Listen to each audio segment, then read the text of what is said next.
Selanjutnya kita masuk pada materi Umar bin Khattab. Umar bin Khattab adalah putra dari Nufail al-Quraisy dari suku Bani Adl. Beliau lahir pada tahun 40 sebelum Hijriah di kota Mekah. Ayah beliau bernama Nufail bin Uzza dari suku Adl dan ibunya bernama Hantamah binti Hashim bin al-Maghfirah. Proses pengangkatan Khalifah Umar bin Khattab. Pada tahun 634 Masehi, ketika pasukan Muslim sedang bergerak menaklukkan Syam, Abu Bakar jatuh sakit. Ketika itulah Abu Bakar berpikir untuk menunjuk satu orang penggantinya, dan pilihannya jatuh pada Umar bin Khattab. Dan pandangannya yang jauh membuat Abu Bakar yakin bahwa Umar adalah pemimpin yang tepat untuk menggantikannya. Sebelum Abu Bakar wafat, beliau telah menunjuk Umar sebagai pengganti posisinya, dengan juga meminta pendapat dari tokoh-tokoh terkemuka, dari sahabat seperti Abdurrahman bin Auf, Utsman, Thalhah bin Ubaidillah. Masa pemerintahan Umar berlangsung selama 10 tahun, yakni dari tahun 13 sampai 23 Hijriah. Jasa-jasa peninggalan Umar bin Khattab. Masa kekhalifahan Umar bin Khattab pada saat itu menghasilkan beberapa prestasi, salah satunya di bidang pengembangan dakwah, dan kekuasaan wilayahnya meliputi kota-kota penting. Misalnya, yang pertama di Syria, mampu menguasai kota-kota Yarmouk, Damaskus, dan Ajnain. Di Palestina, mampu menguasai kota-kota Baitul Maqdis pada 18 Hijriah, sehingga hampir semua wilayah Syria dan Palestina menjadi bagian wilayah kaum muslimin. Dan selanjutnya di Irak dan Persia. Irak dan Persia berhasil dikuasai ketika Khalifah Umar bin Khattab mengutus Sa'ad bin Abi Waqqas yang berusaha keras mengalahkan pasukan lawan dalam jumlah besar, yakni 30.000 orang, yang berada di bawah pimpinan seorang jenderal yang bernama Rustom. Pertempuran sengit yang bernama Perang Nahwud itu berakhir pada tahun 21 Hijriah dengan kemenangan di pihak kaum muslimin. Dan wilayah selanjutnya adalah di Mesir. Sebelumnya, Mesir terbentuk daerah kekuasaan Romawi Timur. Masyarakat dipungut pajak yang sangat memberatkan oleh penguasa, sehingga masyarakat pada saat itu sangat mengharapkan pertolongan dari kaum muslimin untuk memerdekakan mereka. Akhirnya, setelah ditolong kaum muslimin, mereka merasa bahagia, dan pasukan Romawi pun dipukul mundur oleh kaum muslimin. Selanjutnya, kaum muslimin dalam daerah kekuasaannya dibagi menjadi 4. Yang pertama, Abu Ubaidillah bin Jarrah dan pasukannya bertugas memerangi daerah Hims. Yazid bin Abu Sufyan dan pasukannya bertugas memerangi Damaskus. Amr bin As dan pasukannya bertugas menguasai Palestina, dan Syurahbil bin Hasanah dan pasukannya bertugas menguasai daerah Yordan. Keempat pusat pertempuran tersebut berhasil dimenangkan oleh kaum muslimin, sehingga di wilayah tersebut Islam berhasil mendudukinya. Selanjutnya, kemajuan yang dicapai pada masa Khalifah Umar bin Khattab. Pertama, adanya pembagian daerah kekuasaan. Khalifah Umar bin Khattab membagi daerah-daerah Islam dalam beberapa provinsi, dan masing-masing provinsi dipimpin oleh gubernur. Misalnya, Sa'ad bin Abi Waqqas menjadi gubernur di provinsi Kufah, Ubah bin Haswan menjadi gubernur di provinsi Basrah, dan Amr bin As menjadi gubernur di provinsi Fuqtat atau Mesir. Dan kemajuan yang kedua adalah membentuk dewan-dewan dalam pemerintahan. yakni yang pertama Baitul Mal, yaitu lembaga yang mengawasi dan bertugas mengatur masuk keluarnya keuangan negara. Yang kedua Dewan Militer, yaitu lembaga yang bertugas menjaga pertahanan dan keamanan negara khususnya di daerah kekuasaan Islam. Yang ketiga Dewan Hakim, yaitu lembaga yang bertanggung jawab terciptanya keadilan di seluruh negeri. Yang keempat Dewan Pos, yaitu lembaga yang bertanggung jawab mengatur kelancaran surat menyurat. Dan yang terakhir adalah Badan Hisbah, yaitu adalah badan yang mengawasi pasar, timbangan, takaran, dan tata tertib dan kebersihan. Dan kemajuan yang terakhir, kemajuan yang ketiga adalah menetapkan kalender Islam dari tahun Hijriah sebagai permulaan tahun baru Islam. Kemajuan yang keempat atau yang terakhir adalah menjadikan masjid-masjid menjadi lebih indah dan megah, seperti misalnya Masjidil Haram dan Masjid Nabawi. Sekian presentasi dari kami. Bila ada kurang lebihnya mohon maaf. Akhirul kalam. Wassalamualaikum warahmatullahi wabarakatuh. Bismillahirrahmanirrahim. Assalamualaikum warahmatullahi wabarakatuh. Perkenalkan teman-teman yang berbahagia. Di sini saya Yona Ardani dari kelompok 2 akan melanjutkan presentasi dari teman kita yaitu Saudari Oktavia. Tetap berkaitan dengan Khulafaur Rasyidin, dan kali ini kita akan membahas mengenai khalifah yang pertama. Siapakah beliau? Yaitu Abu Bakar As-Siddiq radhiyallahu anhu. Baik. Sebelum kita membahas tentang bagaimana sih kepemimpinan beliau kala itu, alangkah baiknya kita sedikit mengulas ya, sedikit mengenal siapa itu Abu Bakar As-Siddiq, siapakah beliau. Baik, beliau adalah salah satu sahabat terbaik daripada Rasulullah Shallallahu Alaihi Wasallam, yang mana adalah orang yang pertama kali masuk Islam. Beliau memiliki akhlakul karimah yang luar biasa.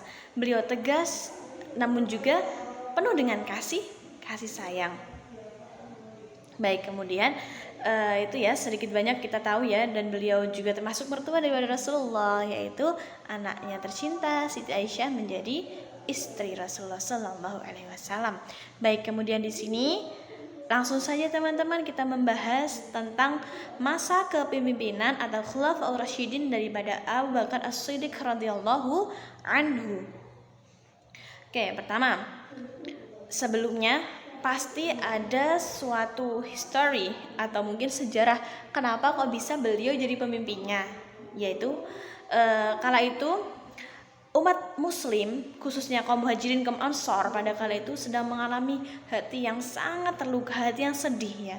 Kenapa? Karena Rasulullah Shallallahu Alaihi Wasallam telah wafat ya, telah wafat kala itu. Maka dari itu mereka bingung teman-teman, siapakah yang akan melanjutkan kepemimpinan daripada Rasulullah Shallallahu Alaihi Wasallam. Maka dari itu mereka mengadakan rapat besar-besar antara pemuka kaum ansor dan juga kaum muhajirin. Mereka rapat, kira-kira siapa yang bisa menjadi pemimpin pengganti. Nah, salah satunya usulan yang diadakan di situ yang ada adalah bagaimana kalau seandainya kaum muhajirin sendiri itu juga ada pemimpin, kemudian kaum ansor sendiri juga ada pemimpin, bagaimana jika seperti itu? Nah, akhirnya usulan itu ditolak teman-teman. Karena apa? Karena apabila usulan itu dilaksanakan dan masing-masing punya pemimpin, maka takutnya akan terjadi perpecahan.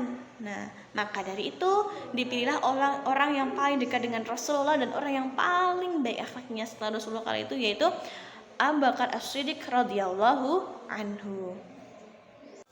Baik teman-teman yang berbahagia, tadi kita sudah membahas tentang sejarahnya gimana kok Abu Bakar As-Siddiq radhiyallahu anhu dipilih sebagai khilafah yang pertama. Baik, kemudian selanjutnya kita membahas keutamaan daripada beliau. Ada beberapa yang kita sampaikan di sini ya. Yang pertama adalah karena beliau adalah orang yang pertama kali masuk Islam ya. Beliau membenarkan bahwasannya Rasulullah Shallallahu Alaihi Wasallam adalah utusan Allah Subhanahu wa Ta'ala. Kemudian yang kedua, Beliau adalah yang menemani Rasulullah ketika kala itu dikejar oleh kaum Quraisy, ya. Di mana? Di gua, ya. Dan juga ada cerita yang menyatakan bahwasanya kala itu ada satu ekor ular, ya, seekor ular yang mendekati Rasulullah, ular berbisa. Yang kala itu Rasulullah sedang tidur di pangkuan Abu Bakar. Kira-kira apa yang dilakukan? Karena beliau saking cintanya dan tak ingin baginda yang dicintai tersebut bangun, akhirnya beliau menahan kakinya itu biar digigit oleh ular, ya, di lubang ular itu. Nah, itu saking cintanya. Kemudian yang ketiga, beliau itu adalah orang yang tegas, ya. Di balik sifat penuh kasih sayang yang beliau ketika melantunkan Al-Quran, ketika imam nangis kan, ya, ketika membacakan Al-Quran beliau nangis sejadi-jadinya. Tapi ketika udah memimpin teman-teman, tegasnya Masya Allah.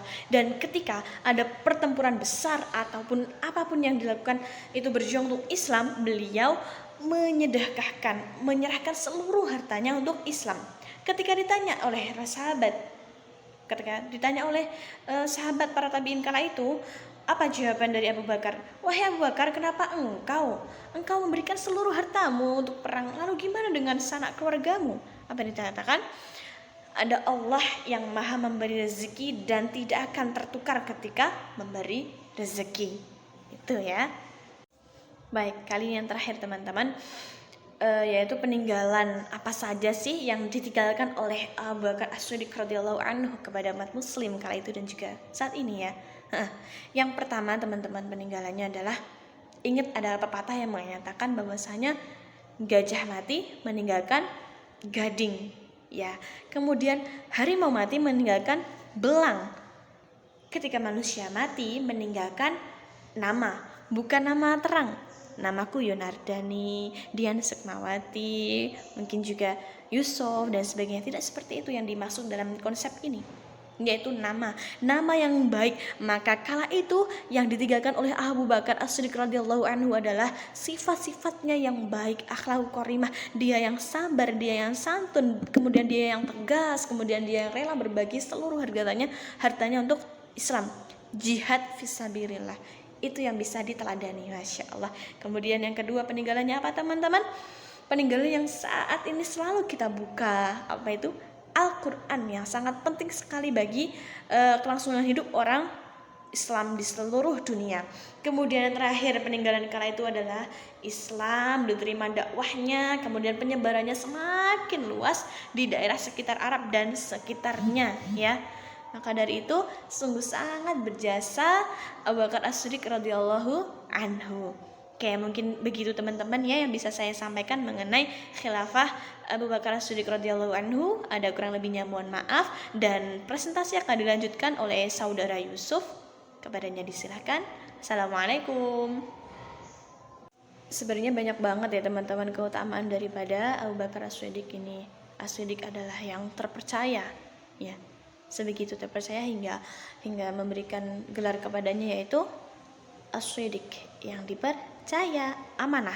Kemudian selanjutnya kita membahas mengenai tadi udah proses terjadi pemilihannya Abu Bakar, kemudian keutamaan. Sekarang kita bahas mengenai jasa apa saja yang telah beliau berikan untuk Islam kala itu ketika udah mimpin, ya teman-teman, ya. Ada beberapa. Salah satu, pertama, beliau memerangi orang-orang Islam yang tidak membayarkan zakat, ya. Karena apa? Karena kala itu ada salah satu hadis diriwayatkan oleh Abu Hurairah radhiyallahu anhu. Umar bertanya kepada Abu Bakar bahwasanya, wahai Abu Bakar, kenapa engkau seperti ini? Banyak orang Islam berbondong-bondong. Kenapa engkau memerangi? Padahal Rasulullah kala itu tidak memerangi orang Islam yang mana telah mengatakan la ilaha illallah, ya. Lalu kenapa engkau memerangi mereka, wahai Abu Bakar? Abu Bakar menjawab apa teman-teman? Karena bagiku hak Allah atas harta manusia adalah zakat. Maka barang siapa orang Islam, ya, yang tak membayar zakat, maka wajib bagiku untuk memeranginya karena Allah. Nah, gitu tegasnya beliau. 1. Karena zakat. Kemudian memerangi orang-orang yang mengaku sebagai nabi palsu. Contohnya siapa? Yang paling termasyhur, Musailamah al-Kadzab ya. Yang kala itu mengaku-ngaku bahwa dirinya itu adalah nabi, padahal udah tahu sendiri kan bahwa Rasulullah terakhir adalah Nabi Muhammad Shallallahu alaihi wasallam. Kemudian yang ketiga adalah memerangi orang-orang yang memberontak dalam Islam. Kemudian yang keempat, menugaskan kepada Zaid bin Thabit untuk apa? Untuk membukukan Al-Quran. Kenapa harus dibukukan Al-Quran, teman-teman? Karena pada saat itu, tahu nggak?